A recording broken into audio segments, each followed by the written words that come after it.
ne se vit plus. Ah, ouais. Bizarre quand même aussi, hein. On parle de Jésus avec qui on ne vit pas. Et c'est un peu le sujet de mon message ce soir.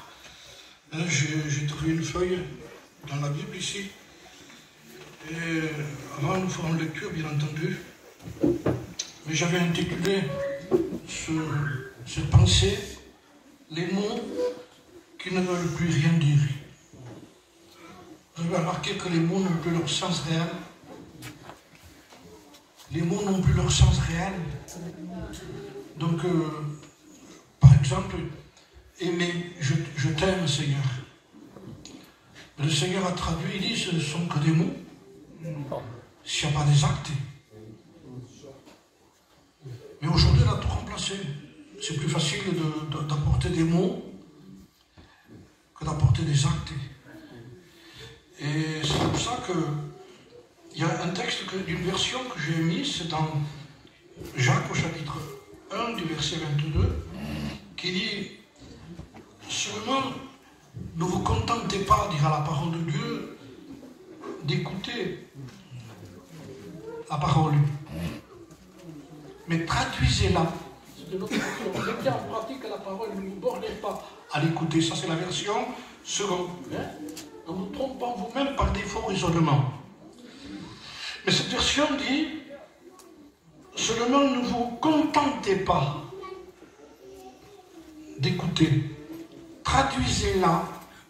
Donc aujourd'hui, il y a des traductions. Vous avez remarqué que quand quelqu'un peut prêcher, qu'il a des capacités, peut vous dire des textes grecs, même des textes hébreux aujourd'hui. Et c'est bien. Moi, je ne dis pas qu'il ne faut pas. C'est important aussi, quand on peut traduire certains mots. Mais là, c'est plus clair, là. Il dit, traduisez-la, non pas par du grec ou par de l'hébreu, mais par des actes. Traduisez la Bible par des actes. Donc, sans croix, il dit, vous vous tromperiez vous-même. C'est bien de se tromper soi-même. Hein? Quand quelqu'un veut vous tromper, on peut s'en apercevoir. Pas plus bête qu'un autre. Mais quand c'est nous qui nous parlons à nous-mêmes, on a toujours raison. Et malheureusement, on traduit les choses à notre façon. Et c'est pour cela que dans la Bible, il y a écrit, lorsqu'il y a l'histoire de l'Église qui est née, dans les Actes des Apôtres, hein, ça commence dans les Actes, toute l'histoire de l'Église, dans les Actes des Apôtres, même de la façon que ça a été prêché pour que l'Église naisse. Elle n'est pas née, l'Église, d'une émotion, ni de quelques cantiques. Hein. Elle est née d'une prédication très simple, d'un homme qui était rempli du Saint-Esprit, d'une Église qui venait de prier pendant 11 jours de prière. On veut le même résultat, nous. On veut le même résultat avec des mots. Et même si je prêche le même message, s'il n'y a pas la même vie, il n'y aura que des mots. Donc Dieu veut que nous rentrions dans cette réalité, que l'Église qui est née par un message très simple, où Pierre a dit, repentez-vous. Lorsqu'ils ont écouté le message de Pierre, vous l'avez crucifié. C'est-à-dire que Pierre a enlevé toute l'ignorance des gens et le fait que les gens se croient parfois pour des victimes de la vie. En disant, tu ne comprends pas, moi je suis né comme ça, j'ai eu des problèmes chez moi, il y a des problèmes partout. Et les gens voudraient qu'on les comprenne dans leur sens qu'ils sont victimes. La Bible dit, tu n'es pas une victime, tu es un coupable. Parce que tu ne pourras jamais te convertir, te tourner vers le Dieu vivant et vrai, si tu ne comprends pas que tu es un coupable. Et les Actes des Apôtres ont prêché un message plus simple que ce qu'on croit nous-mêmes. Vous savez, parfois on veut venir écouter quelqu'un en disant qu'est-ce qu'il va dire. Je voudrais vous dire des choses très simples, mais très importantes. Ça va faire à peu près maintenant 48 ans que je suis chrétien. Et avec le temps, je disais tout à l'heure à mes enfants, à quelqu'un qui était dans la maison, on a prêché pendant un temps ce que nous vivons aujourd'hui, nous l'avons prêché pendant un moment. Et nous ne nous sommes pas aperçus que nous sommes rentrés carrément dans ce que nous avons prêché pendant des temps. En peu de temps, il y a eu toutes les prophéties qui sont tentées de s'accomplir d'une vitesse terrible. Hein? Les pestes que nous avons vécues pendant 2 ans, 2 ans et demi, tout le monde en a souffert. Nous avons perdu des membres de notre famille. Il n'y a pas longtemps, j'ai perdu un cousin germain qui s'appelle Florian. Du même problème. Et nous avons tous perdu des membres de notre famille. Et nous avons subi quelque chose de très lourd, de très difficile. Et quand nous commençons à respirer, voilà qu'une guerre se lève. Une guerre qui n'est pas la même guerre qu'avant. Ce n'est pas la même guerre qu'il y avait en 38-45. Il s'agit que de quelqu'un qui appuie un bouton et en 30 minutes, il n'existe plus Paris. Paris entier, par un seul missile, disparaît. Vous savez ce que je vous dis, il y a les actualités, je ne suis pas là pour faire peur. Mais nous sommes devant une réalité que si nous nous sommes trompés de chemin, c'est pour toute l'éternité. L'église n'est pas un endroit pour croire qu'on est sauvé. David Lucasson disait que l'église est l'endroit le plus tranquille pour un perdu. Perché Dio sbombaia l'assemblée. Alors je voudrais vous faire une lecture, avant de continuer dans ce sens, parce que je voudrais finir ce que je vous ai dit ici. Traduisez-les par des actes, parce qu'il est écrit actes des apôtres. Et je remarquais, ça n'a pas été écrit paroles des apôtres, mais actes des apôtres. Ce n'est pas des mots. Il n'y a pas eu des mots. Ça n'a pas été des mots parleurs. Ça n'a pas été un homme qui a fait l'école biblique pendant 3 ans, Pierre. Il sentait le poisson quand il est venu prendre le pupitre, où il a pris la place. C'était lui. Il n'avait aucune instruction, je voudrais dire, par rapport aux choses qu'il avait apprises. Il avait été à l'école de Christ. Et Jésus avait des teintes sur lui. Et il apportait le message de l'évangile véritable, où les cœurs ont été vivement touchés. Je bénis Dieu de ce message qui a été apporté. Je voudrais vous lire un passage aussi, que je ne voudrais pas manquer surtout. Hein. C'est Jésus-Christ qui a dit ça. Ce soir, dans la nuit, je me suis réveillé un peu, j'ai pensé à ce texte-là, et je disais, je vais en parler. Actes chapitre 7 et verset 15. Écoutez ce que dit Jésus. Gardez-vous des faux prophètes. Ils viennent à vous en vêtements de brebis. Ils viennent à vous en vêtements de brebis. Si nous n'avons pas le discernement, les faux prophètes ne sont pas loin. Ils sont dans les églises. Le faux est chez nous. En tant que prophète, ça rentre partout. Et il y a aussi des faux chrétiens. C'est écrit. On ne peut pas éviter ça. Malheureusement, on ne peut pas l'éviter. Alors il dit, ils viennent à vous en vêtements de brebis, mais au-dedans, ce sont des loups ravisseurs.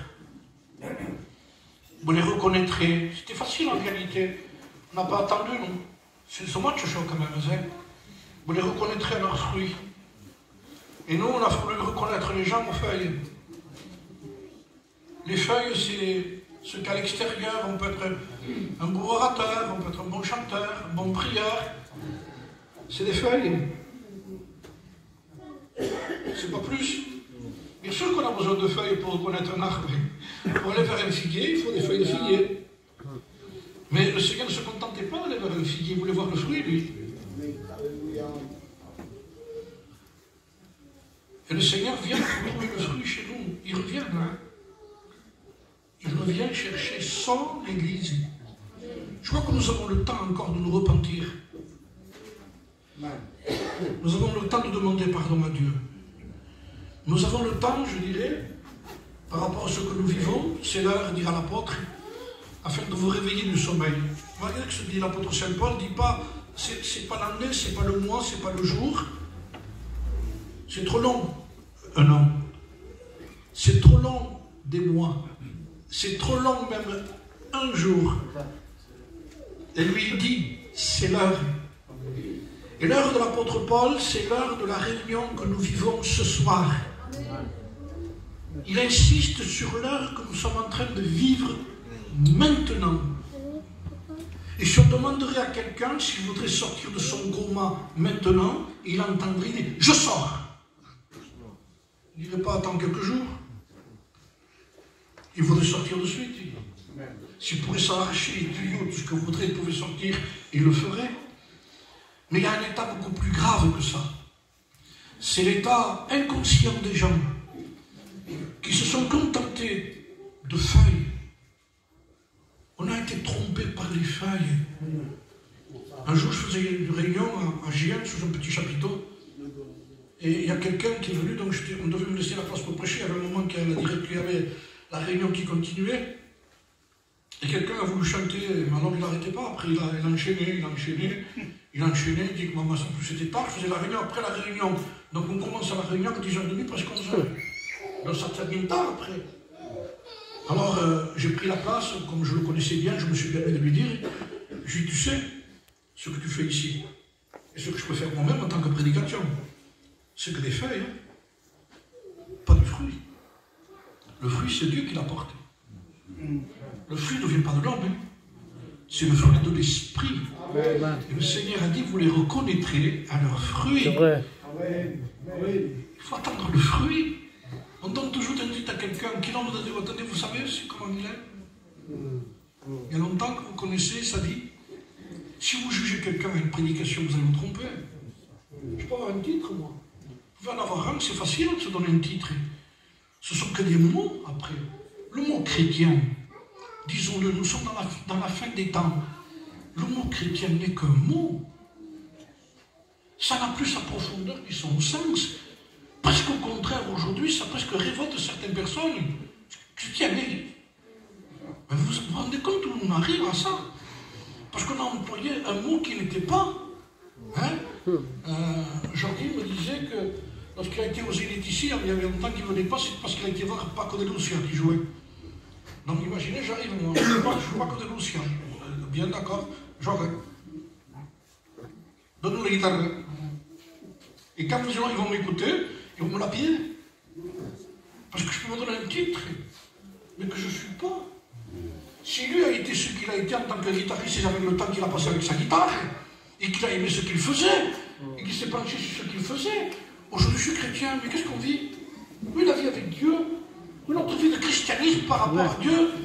Comment on peut se nommer quelque chose qu'on n'est pas? Je peux mettre moi chez moi, à ma maison, docteur en médecine générale, Baptiste Xavier, hein, et docteur en médecine générale. Donc quelqu'un arrive, le médecin qui est un docteur. Alors on le voit, quand il rentre, il sort, il est mort. Parce que je n'ai pas les capacités, je n'ai qu'une plaque. Mais c'est beaucoup plus grave. Vous comprenez que par rapport aujourd'hui, les gens sont trompés. On a localisé Dieu dans un local. Et je dis, je n'habite pas dans une maison faite de main d'homme.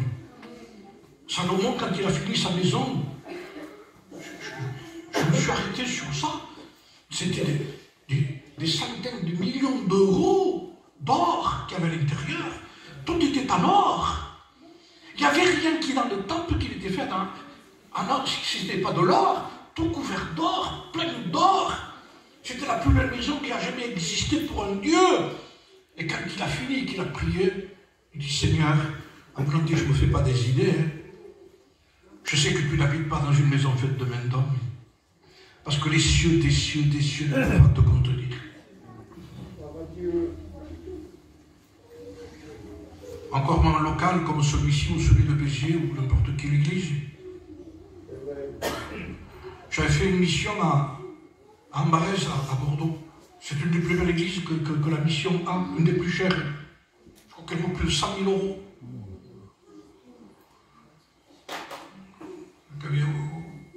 Quand j'étais voir, 1 million d'euros, je crois, je ne me souviens pas, une fortune. C'est un merveilleux, la porte, ça vaut une fortune, tout. Et plus tard, j'ai fait une mission, et j'ai fait une réunion à Marseille. Ils ont sorti la voiture, ils ont mis des chaises, j'ai prêché là. Je dis, Seigneur, mais pour toi, ça ne te dérange pas, là ou là-bas, lui? Parce que c'est lui qui est important. Amen. On ne trompe pas Dieu. On va se trouver devant Dieu. On arrive à la fin ici. Écoutez bien, vous les reconnaîtrez à leurs fruits. Et regardez quelle logique donne Jésus. Cueille-t-on, dira le Seigneur, des raisins sur des épines ou des figues sur des chardons? Et Jésus pose une question en disant, vous Vous allez chercher du fruit là, vous? Vous voyez quelqu'un qui se penche devant un buisson d'épines et vous lui dites, que busques? Qu'est-ce que tu cherches? Du raisin. Je dis, non, mais il ne faut pas aller là. Vous comprenez? Donc il nous dit, tu ne le ferais pas toi ça. Tu n'irais pas là toi. Comment voulez-vous que moi j'aille chercher du fruit dans un cœur qui est un buisson d'épines? Comment pouvons-nous dire que quelqu'un peut porter du fruit si son cœur n'a pas été changé? Même si je prends une grappe de raisin, je la mets sur le buisson, ce sera toujours un buisson d'épines. Même si on écrit des cantiques sur la personne, là, on met une guitare dessus, on met un pupitre dessus, et je mets un prédicateur dessus, ça ne change pas ce qu'il est.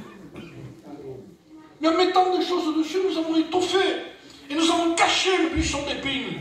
Et Dieu dit, c'est un buisson d'épines. Il dit, non, maman, si tu l'écoutes, c'est un buisson d'épines. Oui, mais il va à la réunion, il parle en langue, pas de sa langue, mais pas en langue.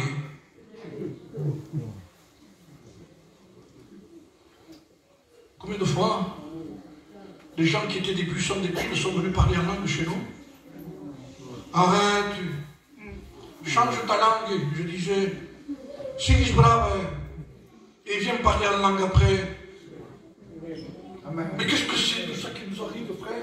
Je ne parle pas des enfants, je parle des adultes. Vous n'avez pas vu ça? Est-ce qu'on aurait peur de se poucaver quand nous nous chance? Est-ce qu'on aurait peur de se dire les choses en face? Est-ce qu'on ne dit pas, nous, quand il y a des baptêmes d'adultes, je vous explique que nous ne baptise pas les enfants, parce que le baptême d'enfants ne se fait pas, et nous avons besoin de le faire, c'est la doctrine. Mais quand on met dedans à l'intérieur quelqu'un qui n'est pas né de Dieu, quand on met quelqu'un à l'intérieur où sa vie n'a pas changé, parce qu'il a chanté quelques cantiques, il se levait à l'appel avec la main comme ça, et qu'on a dit ça y est, c'est bon, il a venu à quelques rimes de prière, il ne s'est même pas repenti de ses péchés, il n'y a aucun témoignage qui a été donné, il n'y a pas de fruit digne de repentance, il n'y a pas de fruit, c'est pas vrai, il n'y a que des mots, et on l'a mis dans un baptistère, et on l'a ressorti en disant gloire à Dieu, alléluia, alléluia de quoi? Ouais. Et cette personne, quand elle sort de l'eau, c'est la même personne. Le problème, c'est qu'avant, il a porté le péché, là, il y avait le péché, maintenant, il l'amène dans l'église. Vous ne savez pas que c'est vrai ce que je vous dis? Amen. Amen. Je vous juge pas, je peux m'asseoir si vous voulez, moi. Et je vous prêche avec le micro, il n'y a que la hauteur du pupitre qui me met au-dessus de vous. Mais je sais de quoi je parle. Arrêtons. Jésus revient. Un seul bouton, en un quart d'heure, il ne reste plus rien. On est un sursis d'un quart d'heure de quelqu'un qui a décidé de détruire tout. Jamais c'était arrivé. On était sur l'autoroute, on parlait avec des frères. On disait que le blé arrive à un niveau que ça va coûter une fortune. Mais c'est ce qui est dans l'Apocalypse. Il dit que pour une mesure de blé, il faudra un denier. C'est ce cheval qui est venu, il dit, qui a enlevé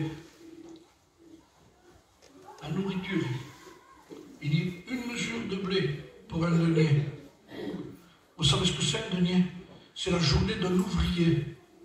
Une mesure de blé, c'est peut-être 1 kilo de blé à peu près. Vous n'avez rien. On le vit. Je suis d'accord, frère. Je ne voudrais pas enlever le sens du but de la réunion.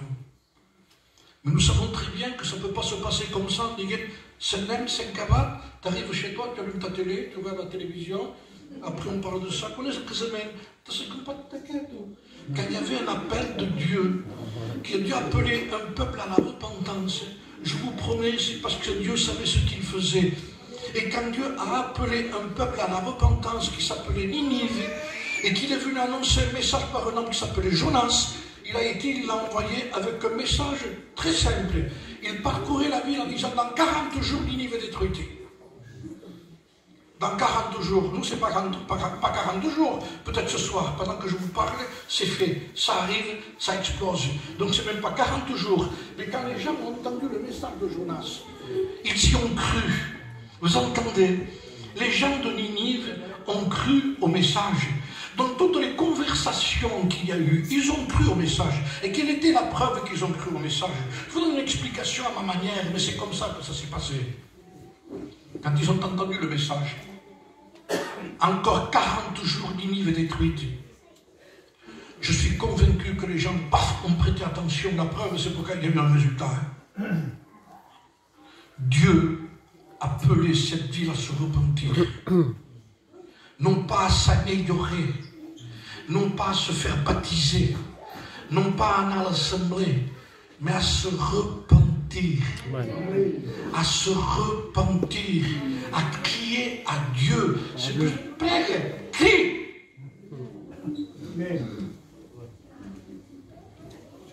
On a dit aux gens, lève ta main, lève ta main, lève ta main. On aurait donné 10 € pour qu'il lève sa main. Parce qu'on veut des résultats, je sais comment ça marche. Prédicateur qui prêche, il y a un. Il y en a un autre là-bas. Qu'est-ce qu'il y a? Combien il y en a eu? Combien t'en as fait? C'est détruit. Combien t'en as fait? Ah, s'il vous plaît, frères et sœurs, c'est qu'on va. Dans 40 jours, Ninive est détruite. Les frères et les sœurs, Montpellier, en un instant, va disparaître. Béziers, toute la côte va disparaître. Nous sommes dans les temps de la fin, on n'a pas notre message, on n'a plus le temps. Et les gens de Ninive ont changé leur conversation. Ils ont écouté. Et dans les rues, on entendait, c'était une ville de 120 000 personnes. Des grands, il fallait 3 jours pour parcourir. Il y avait du monde à l'intérieur. Et on commençait à parler les uns les autres. Et les gens disaient, t'as entendu? Au boulanger, quand quelqu'un allait au boulanger, quoi, de quoi que j'ai entendu? T'as pas entendu le prophète qui est venu dire ça? Qu'est-ce qu'il a dit? Paraît-il qu'il y a un Dieu qui... Vous ne connaissez pas le Dieu qu'on connaît, nous? Il y a un Dieu qui va tout détruire. Alors toutes les conversations se portaient dans la rue, au boucher, au boulanger, au légumier, partout sur les places. Quelqu'un arrivait, quelques semaines, hein? De quoi tu parles là? Eh bien j'ai un mariage, t'as écouté ce qu'a dit le prophète? C'est pas que les mariages, il ne faut pas les faire, mais c'est pas le moment d'idée. Je l'ai dit à mes enfants, putain. Ils ont un projet de faire des enfants, des mariages, les enfants. Quelques semaines de 4, c'est pas là où il faut. Attendez, Jésus revient. Tantos dias para faire quelques semaines, j'étais une moção, ça vous passe. Pensez à votre salut, pensez à votre âme, pensez à vous repentir, pensez à vous convertir. Remettez les choses à plus tard, c'est plus le moment. Et les gens de Ninive, c'est ce qu'ils ont fait, mais chez nous, non. Ça ne se fait pas. Après le message, on parle de toi encore. Et on dit, il faut que tu regardes celui qui va chanter, qui va gagner là. Parce qu'il chante mieux le paillou. Mais de quoi on s'intéresse? Mais qu'est-ce que cet intéressement? Il n'y a plus d'intérêt pour le vrai évangile. Mais qu'est-ce que vous voulez que l'on fasse une réunion? Comment voulez-vous qu'on s'en sorte avec des mots? Les mots n'ont plus leur sens. Jésus a dit, pourquoi m'appelez-vous Seigneur, Seigneur? Ce sont des mots, il dit, et ne faites pas ce que je vous dis. Arrêtons, frère, mettons du respect pour le sacrifice que Dieu a offert il y a 2000 ans sur le bois du Calvaire. La colère de Dieu se révèle contre toute impiété. Pourquoi? Parce que les gens parlent du sacrifice d'une croix avec une croix en or. On parle du sacrifice comme si on parlait du film de Mel Gibson. Mais c'est beaucoup plus que ça. C'est que le châtiment qui nous donne la paix tombe sur lui. Dieu a frappé son fils au lieu de vous frapper, de me frapper à moi. Et avant qu'on naisse, il a jugé le péché dans le corps de son fils. Et on veut une bonne réunion. Il n'y a pas de bonne réunion. La Bible dit qu'une bonne réunion, c'est quand un pécheur se repent. Quand il demande pardon, et cette ville a cru. Elle n'a pas cru en Dieu, elle a cru Dieu. Elle a cru au message, les conversations ont changé. Et le cabane. Et quand on disait, on en parlera plus tard de ça. Le programme, on en parlera plus tard.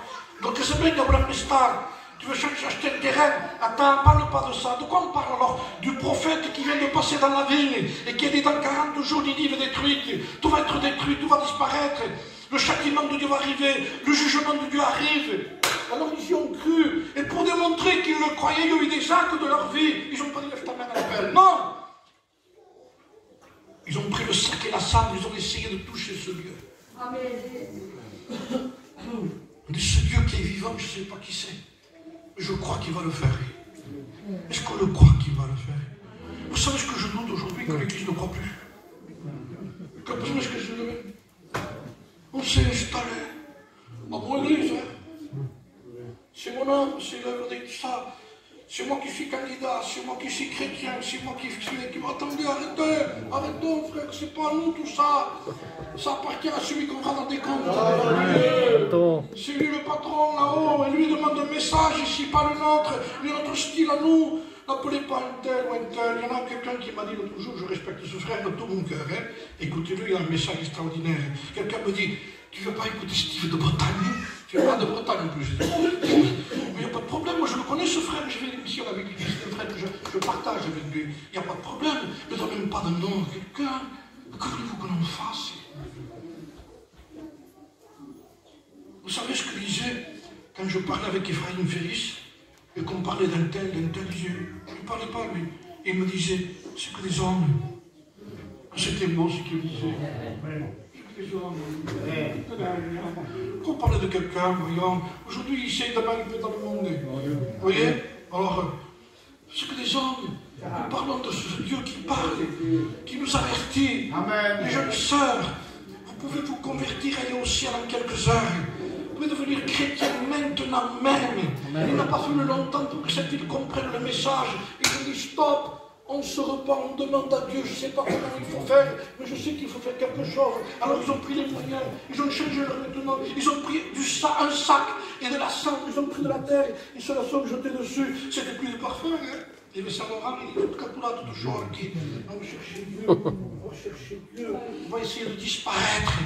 On va essayer de se cacher. On va essayer de crier au ciel. Amen. On va demander à ce Dieu puissant qui est créateur du ciel, de la terre, de la mer et de tout ce qui s'y trouve.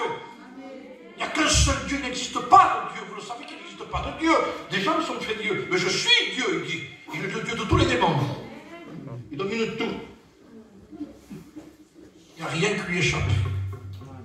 On parle de Poutine. Je suis le Dieu qui change et il renverse, il rétablit des rois. Il fait ça, il sort. Il sort quand il veut. Il se sert de tout le monde. Il se sert des vases de colère pour manifester sa colère. Il s'est servi de Pharaon. J'ai suscité Pharaon à mes desseins. C'est moi qui le guidais. Il endurcissait quand il voulait. Il le faisait repentir quand il voulait. Il faisait appeler Moïse quand il voulait. C'est ce Dieu que nous servons. Amen. Amen. Ne craignez pas ce qui touche le corps. Les démons, il y en a qui disent, si quelqu'un se manifeste dans l'église, tout le monde se pousse. Parce qu'on a peur de prendre le diable, nous aussi.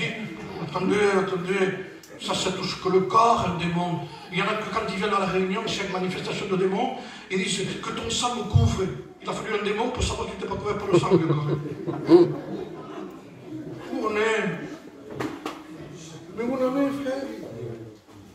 Je devrais pleurer en vous disant ça. Une église qui chante, qui crie à Dieu, je ne sais pas où on en est maintenant.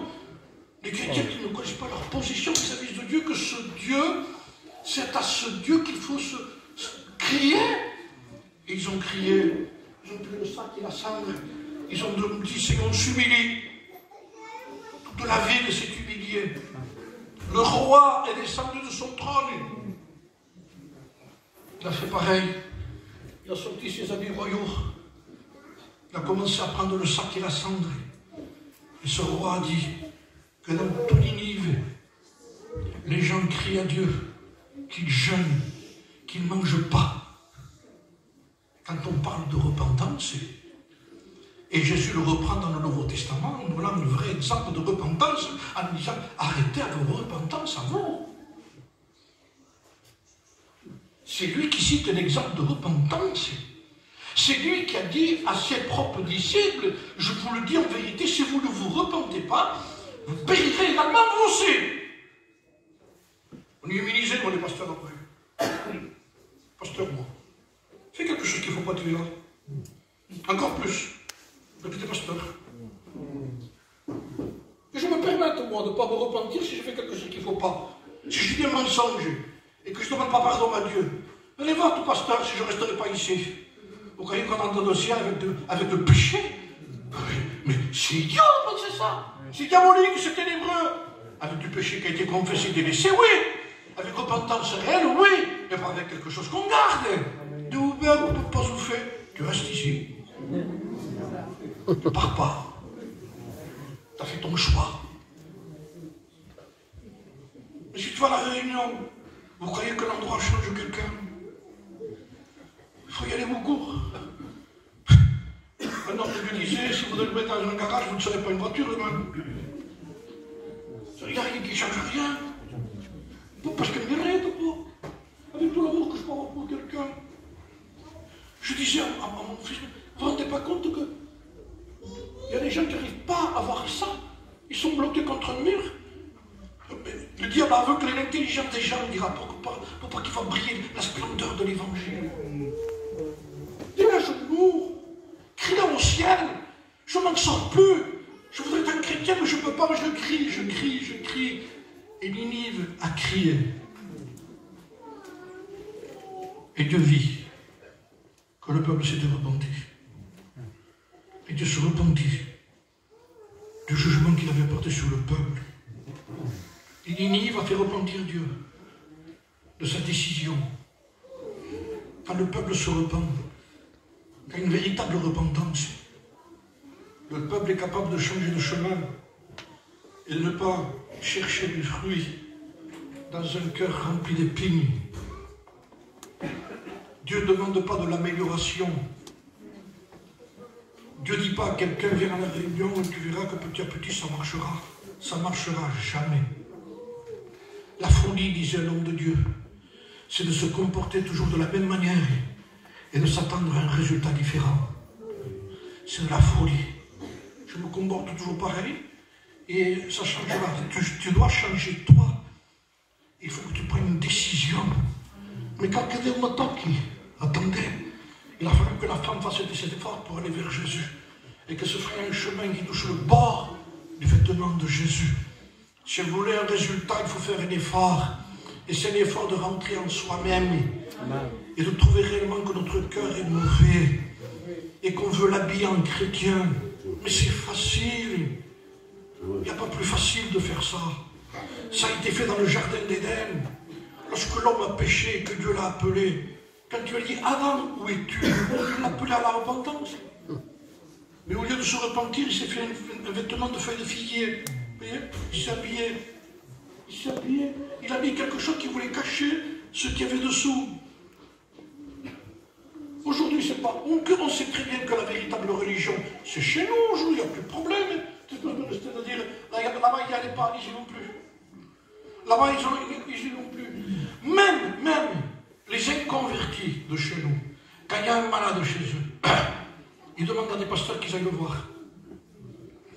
Et quand ils savent que ce malade, il n'y a plus rien à faire, ils lui disent, en sortant, il s'est repenti. Tu l'as entendu prier, toi? L'inconverti, il dit au pasteur, tu l'as entendu prier?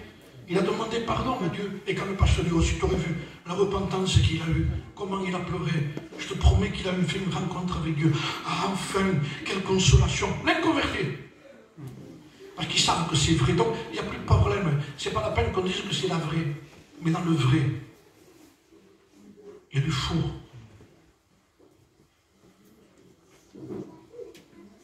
Et le Seigneur a dit, il faut arrêter avec ça. Qu'il tombe des raisins sur des épines ou des figues sur des chardons. Tout bon arbre porte de bons fruits. Mais le mauvais arbre porte de mauvais fruits. Un arbre ne peut pas porter de mauvais fruits. Un bon arbre, ni un bon porte du bon fruit, impossible, il dit.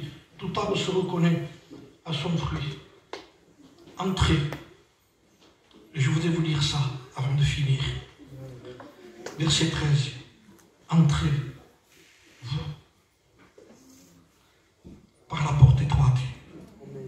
Les frères, amis qui êtes ici, même les inconvertis, il faut que vous sachiez que l'évangile est étroit. Jésus n'a pas dit que c'était large. Il aurait pu dire, Dieu, je passe, je ne passe. Il dit non, c'est étroit. C'est Jésus qui le prêche. Pourquoi je ne le prêcherai pas? Pourquoi je lui dis ça? Il y a des milliards de personnes qui le lisent. Il dit, frère, pour nous, il en passe. Non, il dit, s'ils rentrent, ils seront sauvés là. Entrez par la porte étroite, car large est la porte et spacieux le chemin qui mène à la perdition, et il y en a beaucoup qui entrent par là. Mais étroite est la porte, resserrez le chemin qui mène à la vie. Il y en a peu qui la trouvent. Alors, quand j'ai lu ce texte, et ce soir je le repassais, J'ai dit, Seigneur, je voudrais écouter ce qui se passe dans le chemin large, quand les gens y sont. Vous croyez que le chemin large est le chemin simplement que des païens? Pas du tout. C'est l'évangile large. Pas serré. Tranquille.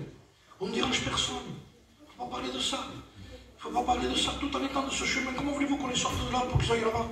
Je leur dis que là, ça va. J'ai besoin qu'on me dise la vérité pour que je puisse prêcher la vérité. Les mots ne veulent plus rien dire. Ils n'ont plus leur sens. Je t'en supplie, Seigneur, c'est qu'un mot. Logiquement, la supplication, c'est le temps qu'on passe devant Dieu. Mais la transformer avec un mot, c'est plus facile. On zappe. Je t'en supplie. L'autre, il passe 3 heures devant Dieu, en priant. Il supplie Dieu pour quelque chose. Et moi, j'arrive. C'est du drive, vous savez. On passe à la voiture. Et l'autre, je t'en supplie. L'autre vient de passer 3 heures. Moi, je parie que je t'en supplie. Non. Non, non, c'est que des mots. L'autre passe du temps avec Dieu. L'autre a du fruit dans sa vie. L'autre ressemble à celui avec qui il est. L'autre a des temps avec le Seigneur. Le Seigneur déteint sur lui. Il prend de lui. Il prend de lui. Et quand on est avec lui, on prend de lui. On ne prend pas de nous, on prend de lui. Et lui nous fait la grâce de prendre sa couleur. Lui, on prend sa couleur. Et la Bible dit que lorsque Christ est parti dans le ciel, les disciples, les gens les reconnurent pour y avoir été avec Jésus. Il n'y avait pas une plaque église évangélique. Il dit, c'est un chrétien, ça. Ça marche. Même il a le style de Jésus de Nazareth, parce qu'il le connaissait. Il sait, il va aux mêmes endroits. Ils allaient encore à Gethsémane. Ils allaient au mont des Oliviers. Ils vivaient comme lui. Et quand les gens les ont vus, pardonner les gens qui pardonnaient, ça ressemble à Jésus, ça. Vous n'avez pas vu que nos chrétiens ne veulent plus leur pardonner? Non, mais vous avez vu ça, vous? Qui dit, ah non, mais moi, de lui, de son côté, on demande du bien. Hein? Attendez que le Christ revienne, vous allez voir ce que vous allez vous trouver. Comment voulez-vous que le Seigneur nous amène si on ne pardonne pas? C'est l'ABC de l'évangile, ça il faut le dire doucement. Non, d'entrée. Pardonnons-nous nos offenses comme nous aussi nous pardonnons à ceux qui nous ont offensés. Ça se dit d'entrée, ça. Vous êtes chrétien, c'est à capable.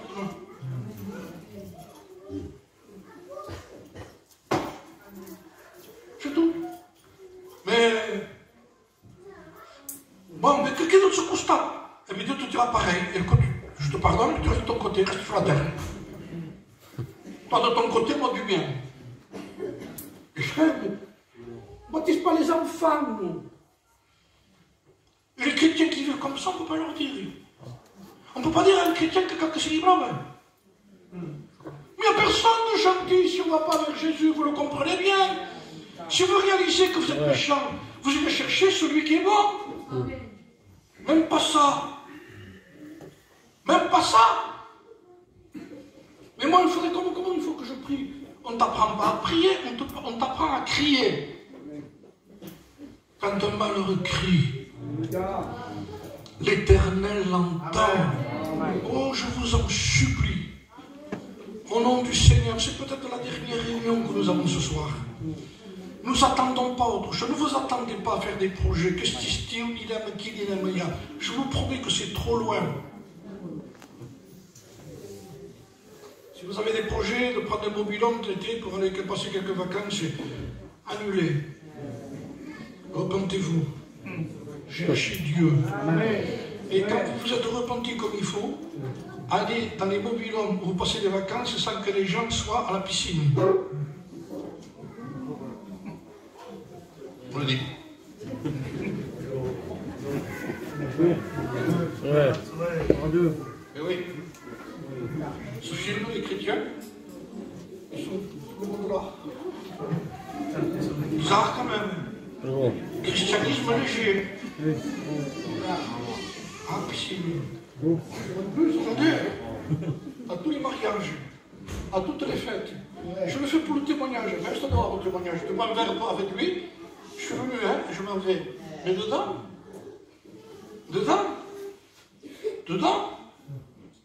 en pleine fête, où les gens dansent, où les gens boivent, où les robes, on les paye de plus en plus cher quand on enlève de plus en plus.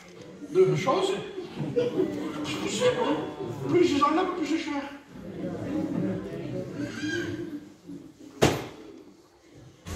Païen, je le comprends, il ne te le comprendra pas.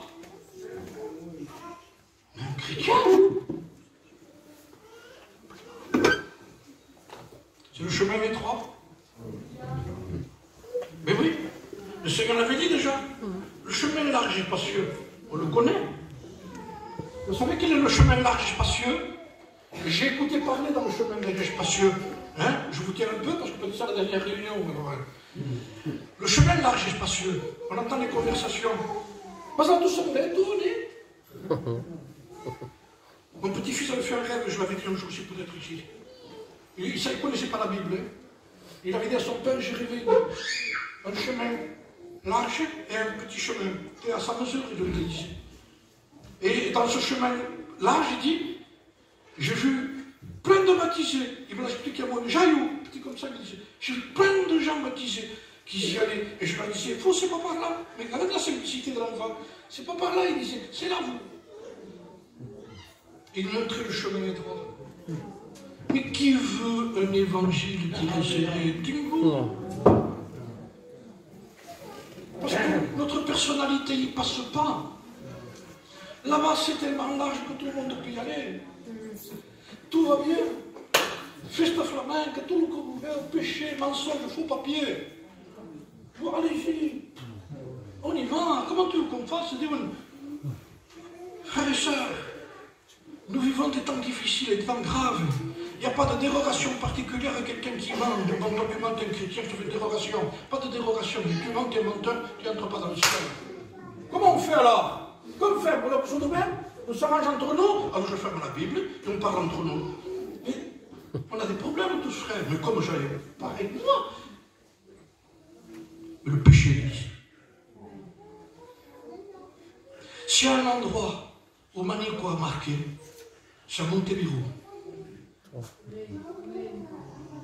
Je dis, s'il y a des femmes de Manico, c'est bien à Montebello. Amen, amen.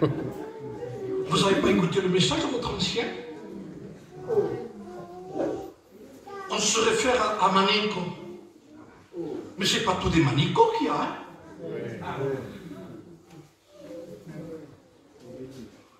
Parce que le péché n'est pas horrible. Jean, l'apôtre de l'amour, disait aux petits qui venaient de naître de Dieu, les petits-enfants, ne péchez plus, ne péchez pas. À partir du moment où il y a conversion, il y a haine du mal, haine du péché. C'est quelque chose qui vient du ciel. Ce n'est pas quelque chose qui est en nous. Ça vient de la nouvelle naissance. Ça vient d'une haine du péché parce que Christ a été crucifié pour nos péchés. Le chemin large, tout, c'est de la braderie spirituelle. Vous avez des païens, vous avez des baptisés, vous avez des prédicateurs dedans, il y a plein de prédicateurs, comme ça. Plein, je le dis. Et je ne fais pas attention, j'irai de l'autre côté aussi. Je ne suis pas exempt de rien. Je ne suis pas immunisé par ce que je prêche. Je sais qu'il faut que je le vive. Quelle hauteur? Non. Mais je prie Dieu, je demande pardon à Dieu. Je supplie Dieu de ne pas me laisser prendre dans ce piège-là. Je suis un faible, mais pas un léger. Pas un léger. On peut être un faible, mais pas un léger. Un léger est pesé à la balance. Un faible, non. Ce faible frère, tout à fait. Regardez. Mais pas léger, tout à fait. Pas léger. On n'a pas le droit. Qu'est-ce qui se passe dans ce chemin? Que des conversations vaines, que des programmes de télé, tout ce que vous voudrez, le monde entier. N'aimez pas le monde, ni les choses qui sont dans ce chemin qui est le monde. C'est le chemin large et spacieux. Il n'a pas prêché ça à New York, il a prêché à Israël, un peuple croyant. Et il parlait large, et tout d'un coup il s'adresse au petit chemin étroit, à la petite porte qui est insignifiante, pleine de fleurs, le chemin large. Avec des gens quand ils se baptisent, on se baptise en blanc. Peut-être en blanc. Moi aussi je l'ai fait. Hein? Quand Manico m'a baptisé, on a essayé de se mettre tout ce qu'il fallait. C'était en 74. Mais c'est pas le tout ça, c'est pas ça le principal. C'est le cœur. Est-ce que ça a été changé, purifié par le sang de Jésus-Christ, du crucifié qui a souffert, qui a donné sa vie? Vous imaginez tout ce qu'il a enduré, le Christ, pour nous? Et vous voulez qu'on accepte un évangile comme ça? Écoutez bien, il vaut mieux savoir qu'on est païen que non pas qu'on est guéri. Bon, mais on saura se repentir. Il y a une température dans le christianisme qui est à l'aise. Non, je ne suis pas tellement, mais je ne suis pas. Ça va avec Dieu? Bon, on a des hauts, on a des bas. On est toujours en bas. Et rarement, on ne peut pas être en nous s'il n'y a pas une nouvelle naissance. On ne peut pas être en nous si nos péchés n'ont pas été pardonnés. On ne peut pas être en nous si on ne s'est pas repenti. S'il n'y a pas eu le miracle dans notre vie, que Dieu a changé ce buisson d'épines en cœur de chair pour comprendre l'évangile. Dieu nous appelle à la repentance. Dieu vous appelle à faire ce qu'a fait le frère quand il a compris le message. Il est rentré chez lui, il s'est mis à genoux dans sa chambre. Ce n'était pas une question d'une réunion de quelques minutes. On pouvait devenir un chrétien ici, de suite, il n'y a pas de problème. Hein. Mais il a pris des engagements. Alors je me suis approché ce soir. Je me suis approché de la porte étroite. Il n'y avait pas beaucoup de bruit. J'imaginais. J'écoutais. Il n'y avait pas beaucoup de monde non plus. C'est écrit. J'entendais, j'ai dit que je vais poser une question. Il y a quelqu'un dedans? Il dit oui, oui, oui. Alors, on n'est pas beaucoup, hein. mais comment ça va là-bas? Ah, écoutez, il faut renoncer. Écoutez la voix dedans. Il faut accepter. Il faut s'humilier.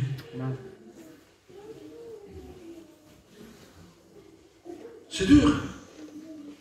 La vérité, oui, parce qu'on lui laisse notre chair, mais dans le fond, on est heureux. J'écoutais parler dedans, moi. Tu sais, si tu savais le mot, voilà, je me fais la conversation, moi. Si tu savais combien on est heureux dedans. C'est vrai qu'on renonce.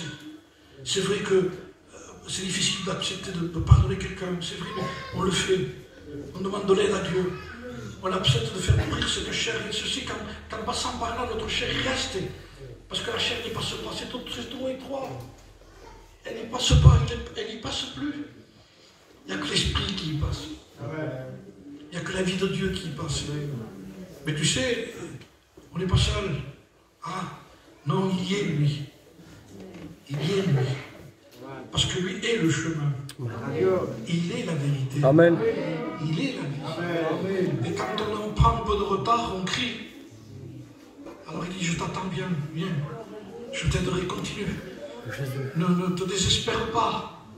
Ce que tu connais, je peux t'aider à le passer. Mais ne prends pas notre chemin, que ça ne sert à rien, continue dans celui-là. Tu es dans le bon chemin, tu es dans la vérité. Et si tu as une distance de certains hommes de Dieu qui sont beaucoup plus loin que toi, le principal c'est que tu sois dans le chemin de Jésus. T'en fais pas, il te prendra autant que lui. Il te prendra autant que lui qui est là-bas au fond, là-bas. Tu vois? C'est pareil. Le principal, c'est que tu sois dedans. Alors, acceptons ce chemin.